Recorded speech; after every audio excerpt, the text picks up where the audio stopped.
নমস্কার বন্ধুরা, আজকে বানাচ্ছি মাছের মাথা দিয়ে মুগ ডালের ঘন্ট। এটার জন্য আমি কাতলা মাছের মাথা নিয়েছি। আপনারা রুই মাছের মাথাও ব্যবহার করতে পারেন। কাতলা মাছের মাথাটাকে ভালোভাবে ধুয়ে 1 চামচ লবণ, 1 চামচ হলুদ গুঁড়ো আর অল্প একটু সর্ষের তেল দিচ্ছি। দিয়ে বেশ ভালোভাবে হাত দিয়ে মাছের মাথাটাকে মেখে নিচ্ছি। তারপর এটাকে 10-15 মিনিটের জন্য সাইডে রেখে দেবো। এবার রান্নাটা করার জন্য একটা কড়াই গ্যাসে বসিয়ে তার মধ্যে দিয়ে দিলাম হাফ বাটির মতন মুগ ডাল। ওজনে প্রায় 150 গ্রামের মতন হবে। মুগ ডালটাকে মিডিয়াম লো ফ্লেমে 3-4 মিনিট সময় ধরে অনবরত নেড়ে চেড়ে ভেজে নিয়েছি। একটু কালার চেঞ্জ হয়েছে, তাছাড়া এর মধ্যে একটা সুগন্ধ বেরোতে শুরু করলে এবার কিন্তু আর ভাজবো না। এবার এই ডালটাকে একটু জল দিয়ে দিয়ে ধুয়ে নেব।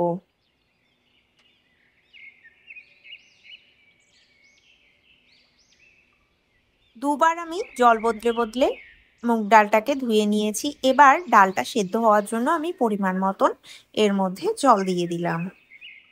এবার এর মধ্যে স্বাদ মতন লবণ আর অল্প একটু হলুদ গুঁড়ো দিয়ে মিডিয়াম ফ্লেমে ডালটাকে সেদ্ধ করে নেব। ডালটা এমনভাবে সেদ্ধ করব যাতে করে ভেতর থেকে নরম হয়ে যায় আর দেখতে গোটা গোটা লাগে।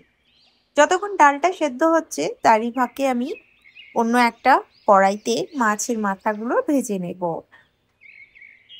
তার জন্য একটা কড়াইতে তেল গরম করে তার মধ্যে মাছের মাথাগুলো দিয়ে দিলাম, যেটা ম্যারিনেট করে রেখেছিলাম। আর তেলটা কিন্তু যখন ধোয়া ছাড়া গরম হবে সেই সময় কিন্তু মাছের মাথাগুলো যোগ করবেন।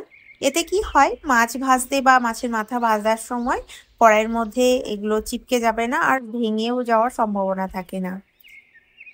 তো আর মাছ ভাজাটা কিন্তু বেশ ভালোভাবে ভাজতে হবে। দেখুন আমি কিন্তু মাছের মাথাটা বেশ ভালোভাবে ভেজেছি। খুব ভালোভাবে না ভাজলে কিন্তু ডালের মধ্যে একটা মাছের মাথার বাজে একটা আষ্টে গন্ধ থেকে যায়, সেক্ষেত্রে কিন্তু মোটেও খেতে ভালো লাগবে না। তো মাছের মাথা ভাজা হয়ে যাওয়ার পর আমি অন্য একটা পাত্রের মধ্যে তুলে নিচ্ছি।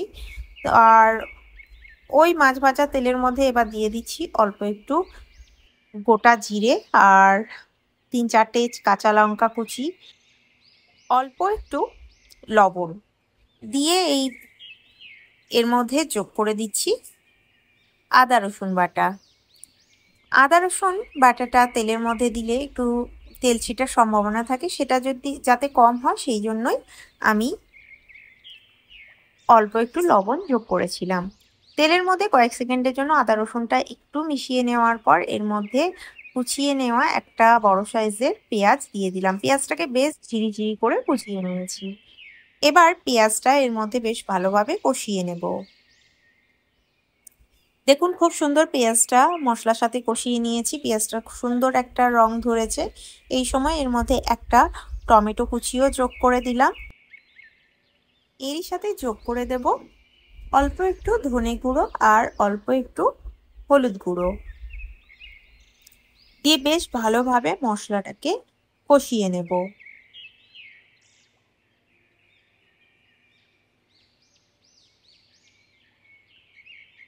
মিডিয়াম ফ্লেমে মশলাটাকে বেশ ভালোভাবে 2-3 মিনিট সময় ধরে কষিয়ে নেওয়ার পর ভেজে রাখা মাছের মাথা এর মধ্যে যোগ করে দিলাম। আর মশলার সাথে মাছের মাথাটাকে আরও 1-2 মিনিট সময় ধরে কষিয়ে নিয়েছি। আর কষাতে কষাতে এদিকে দেখুন আমাদের ডালটাও কিন্তু বেশ ভালোভাবে সেদ্ধ হয়ে গেছে।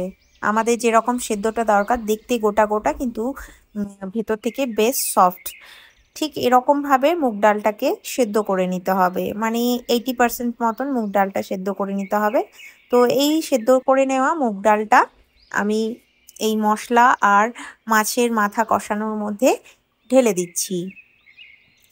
খুব বেশি মুগ ডালটা সেদ্ধ করে নিলে কিন্তু একদম ঘন্ট ঘাটার মতন হয়ে যাবে। সেক্ষেত্রে কিন্তু খেতে তো খারাপ লাগবে না, তবে দেখতে একটা ভালো লাগবে না।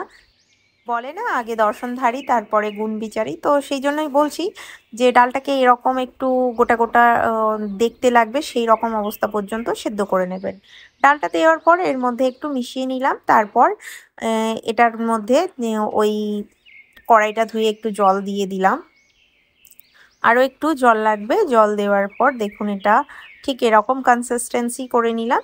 এরপর আমি এর মধ্যে যোগ করে দেব কয়েকটা চেরা কাঁচা লঙ্কা, অল্প একটু ধনেপাতা কুচি আর দিয়ে দেব 1 চামচ পরিমাণ দেশি ঘি আর অল্প একটু গরম মশলা গুঁড়ো দিয়ে এটাকে আরও 2-3 মিনিট ফুটিয়ে নেব। ফুটিয়ে নেওয়ার পর গ্যাসের ফ্লেমটা বন্ধ করে কিছুক্ষণ ঢাকা চাপা দিয়ে রাখার পর গরম গরম ভাত, রুটি সবকিছুর সাথে পরিবেশন করতে পারবো। তো আজকের রেসিপি কেমন লাগলো কমেন্ট করে অবশ্যই জানাবেন। রেসিপি ভালো লাগলে ভিডিওটাকে লাইক, কমেন্ট, শেয়ার আর চ্যানেলটাকে সাবস্ক্রাইব করে পাশে থাকা বেল আইকনটা দাবাতে ভুলবেন না।